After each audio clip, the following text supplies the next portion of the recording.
প্রিয় শিক্ষার্থীবৃন্দ, আমার গত ভিডিওটা ছিল 8.3-এর বিভিন্ন যে কোনো ত্রিকোণমিতিক অনুপাতের সমাধান নির্ণয় বা মান নির্ণয়।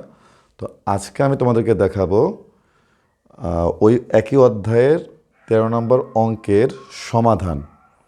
তো সমাধানের এখানে আমি একদম পুরো অধ্যায়টার মধ্যে যেটা একটু বেশি মান বের করতে হয় বা একটু জটিল, সেটা কীভাবে আসলে সহজে বের করতে হয় তার একটা নমুনা আমি দেখাচ্ছি। তো এই সমাধানটা বের করার জন্য তোমাকে এখানে শর্ত দিয়ে রেখেছে যে থিটার যে তুমি মান বের করবা সেটা 0 থেকে বড় হওয়া লাগবে আর 360 থেকে ছোট হওয়া লাগবে। তাহলে এই শর্ত অনুযায়ী আমি যদি চতুর্ভাগটা আঁকি 0 থেকে বড় আর 360 থেকে ছোট, তার মানে 1 2 3 4 চারটা চতুর্ভাগেই আমাকে সমাধান চেক করতে হবে। আমাদের জেনারেল ম্যাথে সবসময় এই শর্ত লেখা থাকতো,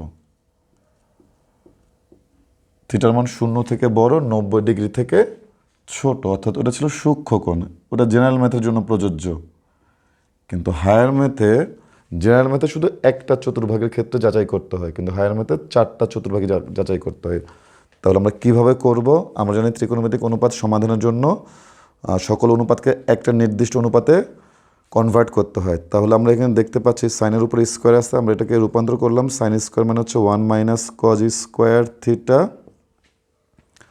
প্লাস 3 cos থিটা সমান 0। আমি 2 দ্বারা গুণ করলাম, 2 - 2 cos square theta plus 3 cos theta সমান 0। আমি সাজিয়ে লিখে আদর্শ সমীকরণ আকারে -2 cos square theta plus 3 cos theta plus 2 সমান 0। সমীকরণ সমাধানের জন্য আমরা সবসময় প্রথম যে পদটা থাকবে তাকে আমরা সবসময় ধনাত্মক রাখার চেষ্টা করব, তাহলে সমাধানটা সহজ হবে। তাই আমি উভয় পক্ষকে -1 দ্বারা গুণ করে নিলাম, তাহলে আমার সমাধানটা সহজ হবে করতে।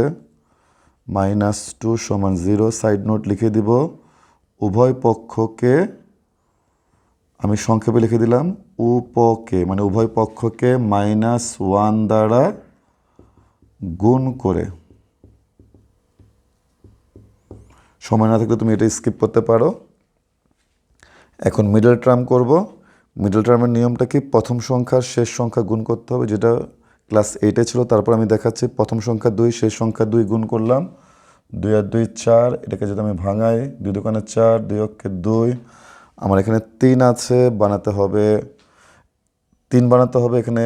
তাহলে আমি কি করলে 3 হবে? 2 দোকানে 4, 4-এর থেকে যদি আমি 1 বাদ দিই তাহলে 3 হয়। তো মিডল টার্মের একটু নমুনা আমি বলি। মিডল টার্মের নিয়মটা হচ্ছে যে মাঝখানের পদ এমনভাবে পরিবর্তন করব যাতে যোগ অথবা বিয়োগ করে উপরেটা চলে আসে। তাহলে আমি এখানে -4 cos থিটা থেকে +cos থিটা যদি বাদ দিই তাহলে -3 cos থিটা থাকে। আর মাঝখানের দুইটা চিহ্ন গুণ করে শেষের চিহ্নের সাথে মিলতে হবে, তা না হলে সমাধান করা যাবে না। তাহলে মিডল টার্মের নিয়মটা কি? এখানে যে দুটো পদ থাকবে হয় যোগ বিয়োগ করে উপরে পদটা আনতে হবে, আর শেষে এই মাঝখানে দুটো চিহ্ন গুণ করে শেষের চিহ্নের সাথে মিলতে হবে।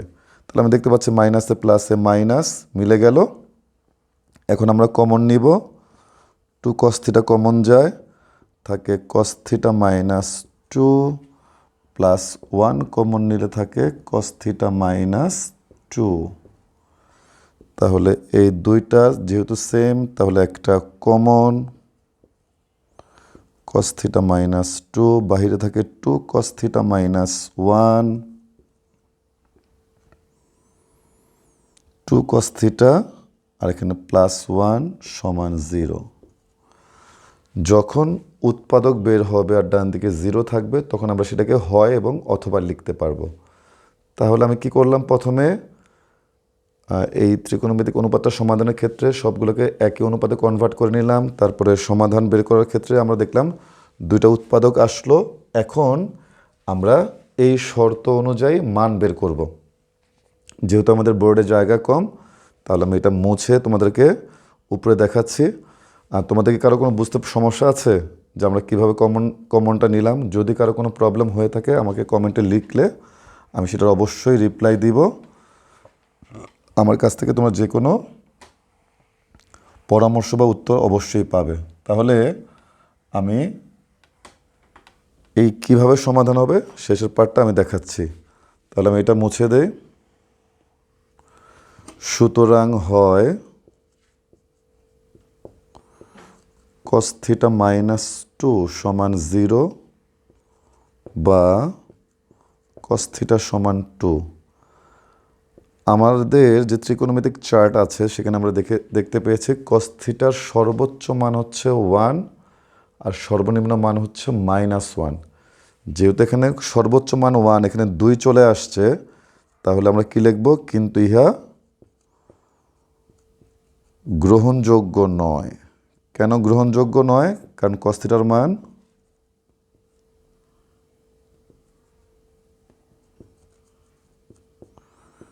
কারণ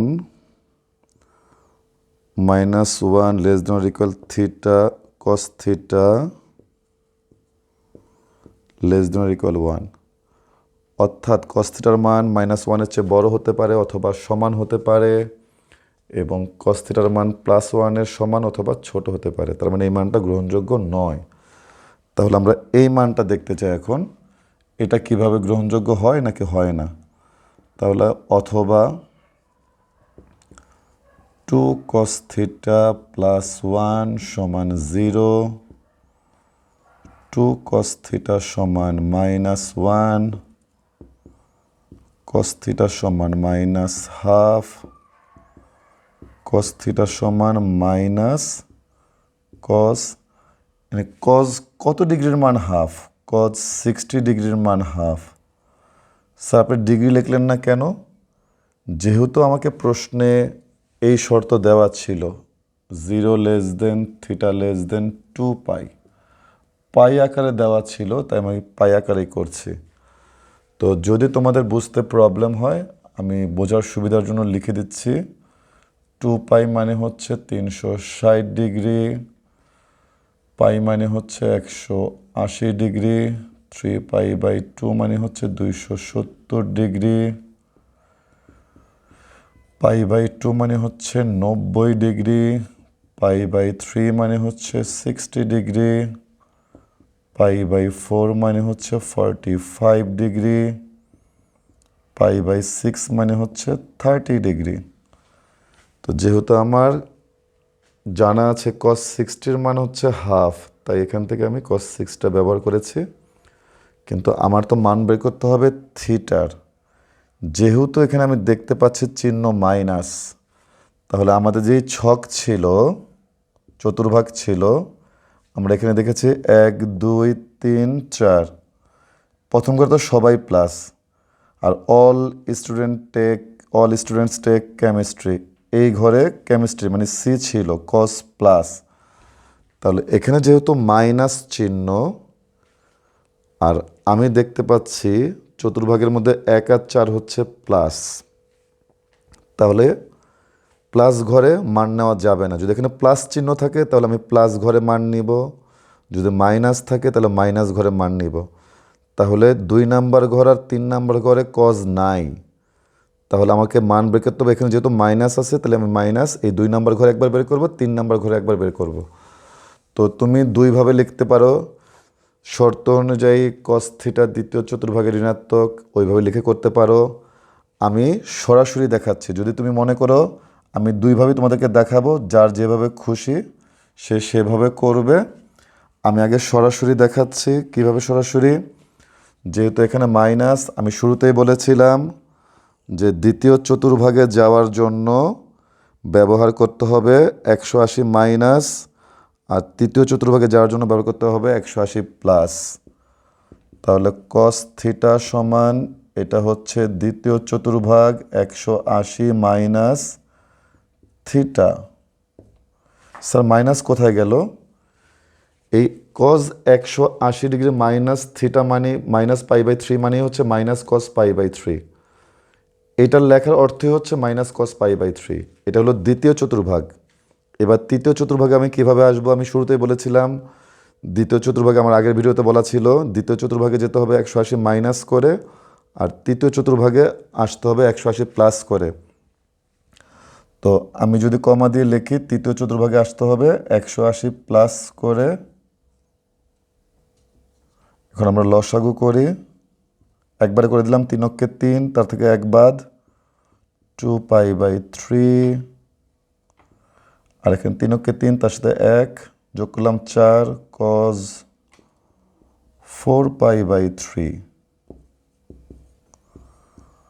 দুই পাশ থেকে এটার সাথে যদি এটা মিলাই তাহলে cos আর cos বাদ, তাহলে থিটার সমান হচ্ছে 2π/3। আবার এই cos থিটার সাথে যদি এটাকে তুলনা করি তাহলে cos বাদ, থিটা সমান 4π/3। তাহলে আমি দুটাকে একসাথে লেখার জন্য কমা দিয়ে পাশে লিখে দিলাম। তাহলে থিটার মান আসলো 2π/3 আর 4π/3। এটাই হচ্ছে সমাধান। যদি কেউ মনে করে স্যার আপনি তো এখানে চতুর্ভাগ উল্লেখ করেন নাই, আমি যদি চতুর্ভাগ উল্লেখ করে দেখাই, হ্যাঁ আপনি সেটাও দেখাতে পারেন। এখানে আমরা এইভাবে আসব, পরের লাইনটা হবে শর্ত অনুযায়ী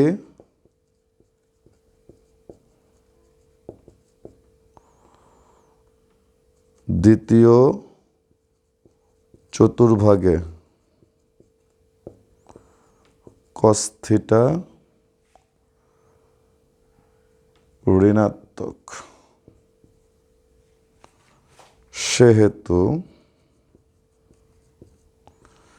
cos থিটা সমান মাইনাস cos π/3 cos π মাইনাস π/3, একবারে করলে 2π/3, 3 অক্ষে 3, তার থেকে 1 বাদ, তাহলে আসে থিটা সমান 2π/3। হয়তো তোমরা কেউ প্রশ্ন করতে পারো স্যার মাঝখানে লাইন লিখলেন না যে? একই জিনিস বারবার থাকলে শেষে লিখলেই চলে। তাহলে আমি তো এটা দ্বিতীয় চতুর্ভাগে দেখালাম, ঠিক একইভাবে লিখব। আবার আমরা কি এটা বুঝতে পেরেছি? যদি এভাবে তুমি আমার মতো না লিখে যদি আরেক পদ্ধতিতে করতে চাও, তাহলে দ্বিতীয় চতুর্ভাগে বের করলাম, তারপর এটা কত ছিল? তৃতীয় চতুর্ভাগে। তাহলে দ্বিতীয় চতুর্ভাগে শেষ, তারপর তুমি নিচে লিখবা আবার তৃতীয় চতুর্ভাগে cos থিটা ঋণাত্মক, সেহেতু লিখলাম, এখানে লিখবো পাই প্লাস, এখানে লিখবো 4π/3, এখানে লিখবো 4π/3। তাহলে তুমি ইচ্ছা করলে চতুর্ভাগ উল্লেখ করেও করতে পারো তোমার সুবিধা অনুযায়ী। আবার যদি তুমি মনে করো না আমি কমা দিয়ে করব, বইয়ে এখানে কমা দিয়ে করানো মানে একটা নমুনা দেওয়া আছে কয়েকটা অঙ্কের মধ্যে, তোমার যেভাবে চয়েস। তাহলে এইভাবে যে কোনো সমাধান করার জন্য আমরা এই পদ্ধতি অবলম্বন করব। আমি আবারও বলছি, সমাধানের ক্ষেত্রে 180 আর 360, তাহলে অনুপাত পরিবর্তন হবে না। দেখো অনুপাত পরিবর্তন হবে না মানে কি? তুমি এই পাশে তুমি 90 অথবা 270 ব্যবহার করলে, তাহলে এই পাশে দেখা যাবে cos আসবে আর এই পাশে sin আসবে। তাহলে আর দুই পাশ থেকে অনুপাত মিল যে থাকলে আমরা বাদ দেই, সেটা আমরা বাদ দিতে পারবো না। তার মানে সমাধান করা যাবে না। তাহলে আমরা এখানে দেখালাম ক নাম্বার অঙ্কটা, তাহলে আমরা দ্বিতীয় অঙ্কে যাচ্ছি এখন।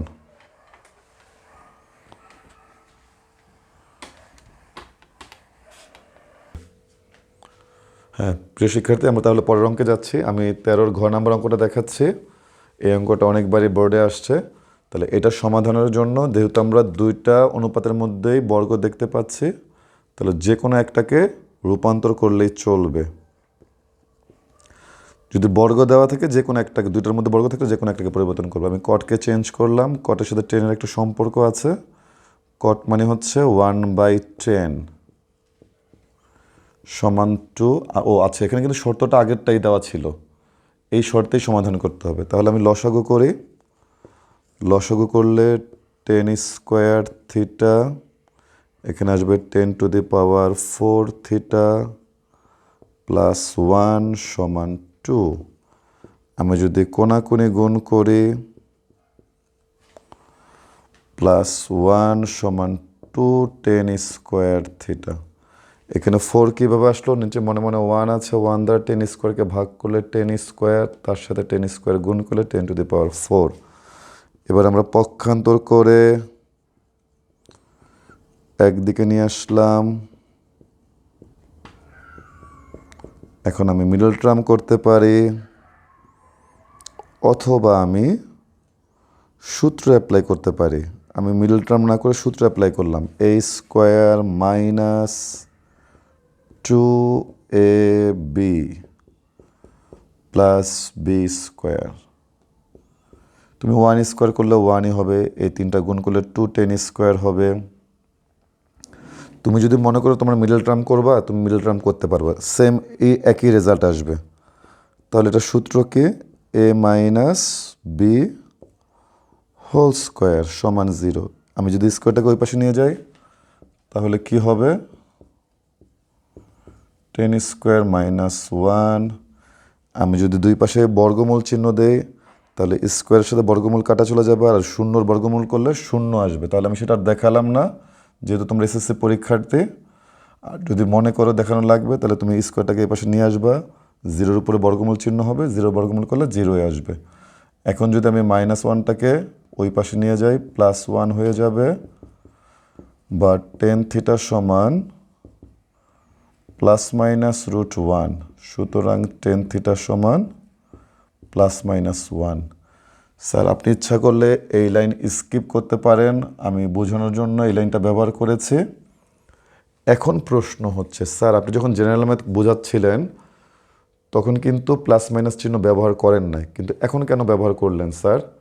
কারণ জেনারেল ম্যাথে সবসময় শর্ত দেওয়া থাকতো 0 থেকে বড়, 90 থেকে ছোট, সেখানে সূক্ষ্মকোণের ব্যাপার ছিল, সেজন্য প্লাস মাইনাস ব্যবহার করা হতো না, শুধু প্লাস মানটা আমরা ব্যবহার করতাম। কিন্তু এখানে যেহেতু শর্ত বলা আছে 0 থেকে বড়, 360 থেকে ছোট, তাহলে প্লাস এবং মাইনাস দুইটা মানই ব্যবহার করতে হবে। তাহলে আমি কি দেখতে পাচ্ছি, tan থিটার মান একবার প্লাস একবার মাইনাস, দুই ক্ষেত্রে মান বের করতে হবে। তাহলে আমাকে প্লাস দেখাই। এখন এখানে কিন্তু হয় অথবা লেখা যাবে না। হয় অথবা কখন লেখা যাবে, যখন এখানে তুমি শূন্য দেখতে পাবে। যদি কোনো সংখ্যা এখানে লেখা থাকে কখনোই হয় অথবা ব্যবহার করা যাবে না। তাহলে প্রথমে তুমি যে কোনো মান ব্যবহার করে নিতে পারো, প্লাস আগে নিতে পারো, মাইনাস আগে নিতে পারো, তোমার চয়েস। আমি আগে প্লাস ব্যবহার করছি, তুমি যদি মনে করো আগে মাইনাস ব্যবহার করবা, করতে পারো। tan থিটা সমান 1 হলে, স্যার 10-এর মান প্লাস কোন ঘরে কোন ঘরে, 1 2 3 4। তাহলে আমি সূত্র বলি, অল স্টুডেন্ট টেক।